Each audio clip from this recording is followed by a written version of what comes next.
என்ன படம் சார் பார்த்து? படம் டிடி என்ன சொல்கிறது, டிடி ரிட்டர்ன்ஸ் மாதிரி இருக்கும் அப்படின்னு சொல்லிட்டு தான் வந்தது. ஏன்னா அந்த படத்தில் இந்த டே அப்படிங்கிறாங்கல்ல, அந்த ஒரு 4 நிமிஷம் காமெடிக்கு வந்து இந்த படம் ஈக்குவலே இல்லைன்னு தான் சொல்ல முடியும். பிலோ அவர் எக்ஸ்பெக்டேஷன் தான் சொல்ல முடியும். படம் டெக்னிக்கலாக செம படம், நல்ல சவுண்டாக இருக்குது. எப்படின்னு கேட்டிங்கன்னா, ஒரு ஹாரர் படத்துக்கு ரொம்ப இம்பார்ட்டன்ட் எதுன்னு கேட்டோம்னா நம்மளுக்கு மியூசிக். அந்த மியூசிக்கை வந்து தரமாக செலக்ட் பண்ணியிருக்காப்புல. அதே மாதிரியே கேமரா ஒர்க் எப்படின்னு கேட்டிங்கன்னா சூப்பராக இருக்குது. டீலாம் சூப்பராக இருக்குது. ஒரு கடலில் வந்து ஒரு ஷிப்பு போகும், அதெல்லாம் ஒரு ஷாட் வச்சுருப்பாங்க, ஒரு ட்ரோன் ஷாட்டு வித் லைட்டிங்கோட. ஸோ அப்படி ஒரு என்னமோ நம்ம என்ன சொல்கிறது, தாய்லாந்தில் இருந்த மாதிரி இருக்கும், அந்த மாதிரி ஃபீலை கொண்டு வந்துட்டாங்க. ஸோ அந்த மாதிரி ஒரு சூப்பர் படம் தான் சொல்ல முடியும். ஆனால் கான்செப்ட் வைஸ் என்ன பண்ணியிருக்காங்கன்னு சொல்லிட்டு கேட்டிங்கன்னா அந்தளவுக்கு ஒர்க் அவுட் ஆகலை. எனக்கு பர்சனலாக வந்து அந்த படம் கனெக்டே ஆகலை. ஒரு ரிவ்யூவர்ஸுங்கிறவங்க யார் அப்படின்னா, அவர் சந்தானம் ஒரு ரிவ்யூவர்ஸு இதனால் என்னென்ன பிரச்சனை சந்திக்கிறோம், இதனால் என்னென்ன அஃபெக்ட் ஆகுது, குடும்பம் எப்படி அஃபெக்ட் ஆகுது, ஸோ ரிவ்யூ கரெக்டாக பண்ணணும் அப்படிங்கிறது கரெக்டாக சொல்லியிருந்துருக்கணும். ஒரு நல்ல படத்தை மொக்க படம் டேரக்டர் செருப்பால் அடிக்க போகிறேன் அப்படிலாம் என்ன சொன்னாலும் சரி, அது ஓடுறதை தடுக்க முடியாது. ஏன்னா அது நல்ல படம், நல்ல கான்செப்ட் உள்ளது. அதே மாதிரி ஒரு மொக்க படத்தை காசு வாங்கிட்டு படம் சூப்பராக இருக்குது, இந்த மாதிரி படத்தை நான் வாழ்க்கையிலே பார்த்ததில்லைன்னு சொன்னால் கூட அது ஓடாததை தடுக்க முடியாது. இந்த சிங்கிள் கான்செப்ட் தான் வந்து எல்லாத்துக்குமே பொருந்தும். ரிவ்யூவர்ஸ் யாருமே எதிரிகள் கிடையாது. அவங்க ஏன் வந்து ரிவ்யூ கொடுக்குறாங்கன்னா, அவங்க வந்து அதில் வந்து அவங்களுக்கு ஒரு ஹாப்பி, சரி நல்ல படத்தை வந்து நம்ம சொல்கிறோம்னு சொல்லிட்டு அந்த ரிவ்யூனால இப்படி எடுத்துக்கலாமேன்னு சொல்லிட்டு நம்ம திருத்திக்கிட்டு அடுத்த படத்தை அப்படி கொண்டு வரணுமே தவிர அவங்கள எதிரியாக பார்க்குறது வந்து ரொம்ப அது என்ன சொல்கிறது, அது தப்புன்னு நான் என்னை பொறுத்தவரை நான் நினைக்கிறேன். ஸோ அது அந்த ஒரு கான்செப்டை வச்சு வந்து என்னன்னா, ஒரு ஷார்ட் ஃபிலிம் பண்ணியிருக்கலாம், ஒரு ரீல்ஸ் பண்ணி ஒரு மாதிரி பண்ணிக்கலாம், ஒரு சின்ன போர்ஷன் படத்தில் அப்படின்னு சொல்லிட்டு பண்ணியிருக்கலாம். ஏன்னா அந்த பாண்டா இருக்காப்புல, இந்த படத்தை பண்ணும்போது பாண்டா டே நீ யாரடா இது பண்ண அப்படின்னு ஒரு சின்ன காமெடி பண்ணி விட்டுருக்கலாமே தெரியும். ஒரு ஹாண்டட் ஹவுஸ்க்குள்ள வந்து இந்த பிரச்சனையை பற்றி பேசுறதுக்கு போகிறோம் அப்படின்னா நம்ம உள்ளுக்குள்ளே போகும்போதே நம்மளுக்கு பயம் வந்துடணும். ஐயோ இவன் போகிறாரே சந்தோனம் திரும்பி வருவாரான்னு தெரியல, அந்த பயம் ஒன்று. அந்த பயம் சுத்தமாக இல்லை. ஏன்னா ஏற்கனவே ஆரம்ப காலகட்டத்திலேயே பேயை வச்சு ஓட்டி ஒரு மாதிரியா பண்ணுன கூட்டம் இது. இப்போ நீங்கள் பேய் படம் எடுத்திருக்கேன், நீங்கள் வந்து பயப்படுங்கன்னு சொன்னால் யார் பயப்படுவா? ஸோ அதுதான் இந்த படத்துக்கு வந்து மைனஸாக போயிடுச்சுன்னு நினைக்கிறேன். டெக்னிக்காக படம் நல்லா இருக்கு, ஒரு பார்க்கலாம். வரிசையாக பேய் படமாக வந்தவங்க அப்படி காலில் இப்படி கூட வச்சுக்கலாம். நீங்கள் பேய் படம்னா நீங்கள் பேய் படம் மாதிரி கொண்டு வாங்க. நீங்கள் பேய் படத்தை வச்சு காமெடி பண்ணி ஓட்டி விட்டு இப்போ நான் பேய் படம் எடுத்துருக்கேன் நீங்கள் பயப்படுங்கன்னு சொன்னால் எங்கிட்டு பயப்படுறது? நீங்கள் கொண்டு வந்ததே தப்பாக கொண்டு வந்துட்டீங்க. ஸோ அதான் சொல்ல முடியும். காமெடியில் எதுவுமே ஒர்க் அவுட் ஆகல. அதே சொல்லல இந்த டே அப்படிங்கிற அந்த ஒரு 4 நிமிஷம் காமெடிக்கு இந்த ஒட்டுமொத்த படத்தில் உள்ள காமெடி வந்து ஒர்க் அவுட் ஆகலன்னு சொல்ல முடியும். அதாவது சந்தானம் ஹீரோவாக நடிக்கலாமா இல்லை காமெடியாக நடிக்கலாமா?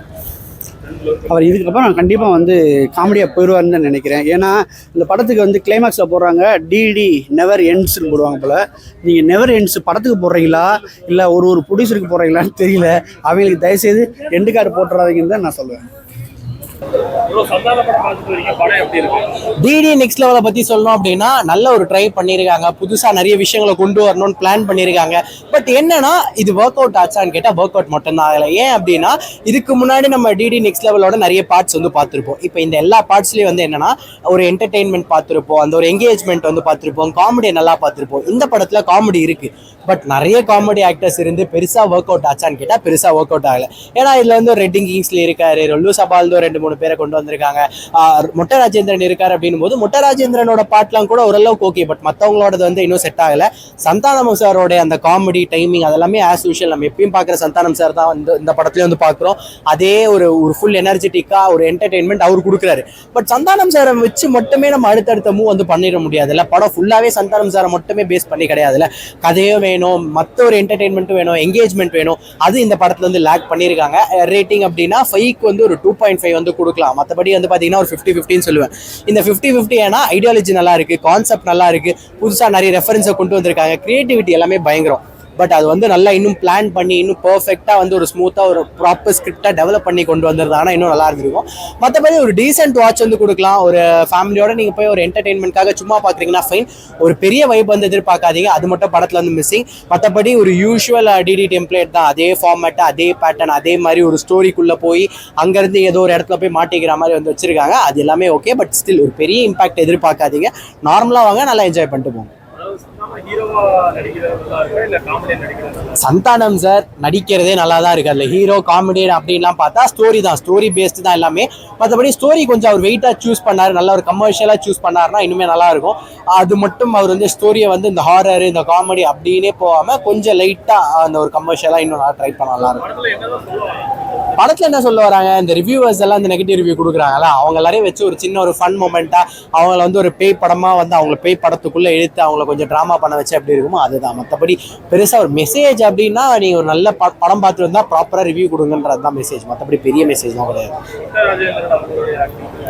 மொட்டை ராஜேந்திரனோட காமெடி ஓகே நல்லா ஒர்க் அவுட் ஆயிருக்கு. பட் ஸ்டில் ஒரு சந்தானம் ஒரு மொட்டை ராஜேந்திரன் அப்படின்னும் போது ஒரு பெரிய எக்ஸ்பெக்டேஷன் இருக்கலாம். அந்த எக்ஸ்பெக்டேஷன் அளவுக்கு இல்லை, மற்றபடி டீசெண்டா பண்ணியிருக்காங்க.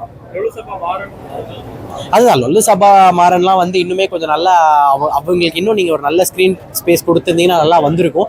அவங்களுக்கு அது அந்த இதே வந்து ஸ்டோரியில் வந்து ப்ராப்பராக பிளெண்ட் பண்ண முடியாமல் கொஞ்சம் இது பண்ணவே லொல்லு சபா மாறனுக்குலாம் ஸ்க்ரீன் ஸ்பேஸ் பெருசாக கொடுக்கல.